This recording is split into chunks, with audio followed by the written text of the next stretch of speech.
मेरे सभी विद्यार्थियों एवं प्यारे दर्शकों, एक बार फिर से आपका हार्दिक स्वागत मेरे YouTube चैनल अटेंशन पॉइंट पर। आज मैं आपको खाता बही की पुस्तकें बताऊंगा जिसमें खुद खाता बही भी है। खाता बही की पुस्तकें देख लें हम तो सबसे पहले जो नाम आता है इसमें वो आता है स्मरण बही का। इसको कहते हैं इंग्लिश में मेमोरेंडम बुक। नंबर 2 पे आता है नाम रोजनामचा। इसको कहते हैं जर्नल। अगला नाम आता है हमारा खुद खाता बही का।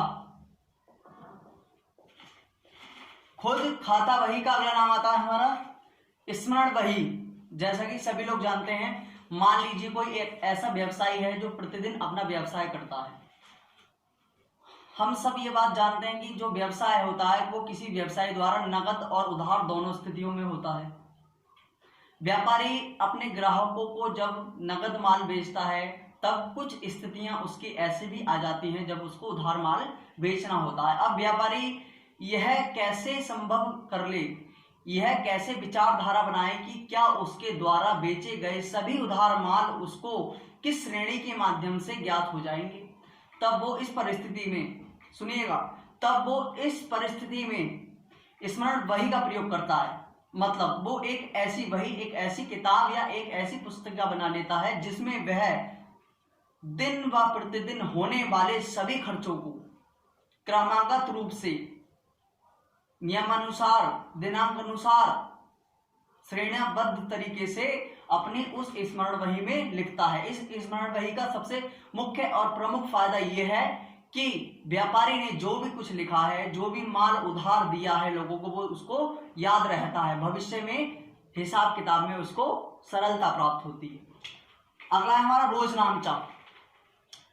जैसा कि स्मरण बही बताया मैंने आपको, वैसा रोजनामचा है, परंतु इसके कुछ फॉर्मेट हैं, कुछ जर्नल एंट्रीज हैं जिनके माध्यम से मैं आपको रोजनामचा की चर्चा करके बताऊंगा।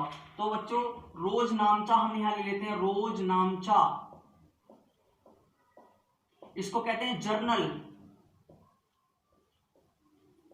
और इसके जर्नल की कुछ एंट्रियां भी बनती हैं। जर्नल एंट्रियों में हमारे जर्नल एंट्री का हमारा ये फॉर्मेट होता है, ये फॉर्मेट होता है।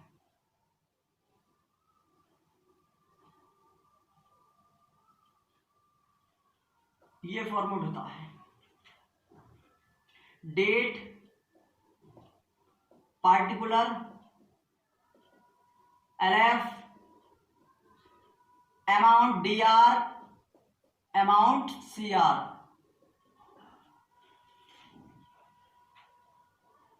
ये हमारा कुछ इस तरीके का होता है। इसकी कुछ नियम हैं, वो हमें ध्यान रखने हैं, बहुत आगे भविष्य में हमारे काम आएंगे जब हम जर्नल की एंट्रियां करेंगे, जर्नल की प्रविष्टियां करेंगे, रोजनामचे में प्रविष्टियां करेंगे। जब व्यवसाय में किसी व्यक्ति ने माल खरीदा, किसी ने बेचा, किसी को भुगतान प्राप्त हुआ, किसी से पैसे मिले, किसी से पैसे आए, किसी को पैसे दिए, कोई चीज हमने खरीदी, कोई चीज हमने बेची, वेतन दिया, मजदूरी मिली, कमीशन आए, सब चीजों का लेखा जर्नल में किया जाता है, जर्नल एंट्री के माध्यम से। तो इसमें हमारा सबसे पहला नियम आता है, वो ध्यान रखिएगा। इसके हमारे दो पक्ष होते हैं, एक ऋणी पक्ष, इसके दो पक्ष होते हैं। पक्ष कितने होते हैं इसके? दो, एक ऋणी और दूसरा धनी। इसके दो पक्ष होते हैं, पहला ऋणी और दूसरा धनी। ऋणी को हम इंग्लिश में डेबिट कहते हैं, जिसको हम शॉर्ट फॉर्म में डीआर लिख देते हैं। ठीक उसी प्रकार से धनी को क्रेडिट कहते हैं, जिसको शॉर्ट फॉर्म में सीआर लिख देते हैं। आज मैं आपको बताऊंगा डीआर की फुल फॉर्म होती है डेबिट रिकॉर्ड, सीआर की फुल फॉर्म होती है क्रेडिट रिकॉर्ड, ध्यान रखना। अब हमारा ऋणी और धनी दोनों के कुछ पक्षों के नियम होते हैं, ध्यान रखिएगा। ऋणी पक्ष में कौन कौन सी वस्तुएं आती हैं, कौन कौन से व्यवहार आते हैं, ध्यान रखिएगा। आना, पाना, हानि, व्यय, खर्चा,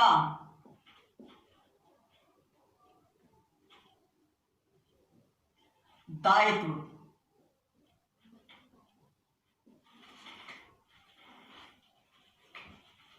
ये सारी चीजें हमारी ऋणी पक्ष में आती हैं। अब अगला होता है हमारा धनी पक्ष। इसको डीआर बोलते हैं और इसको सीआर बोलते हैं। धनी को सीआर। अब धनी में आता है हमारा पाना, नहीं, धनी में आता है हमारा देना,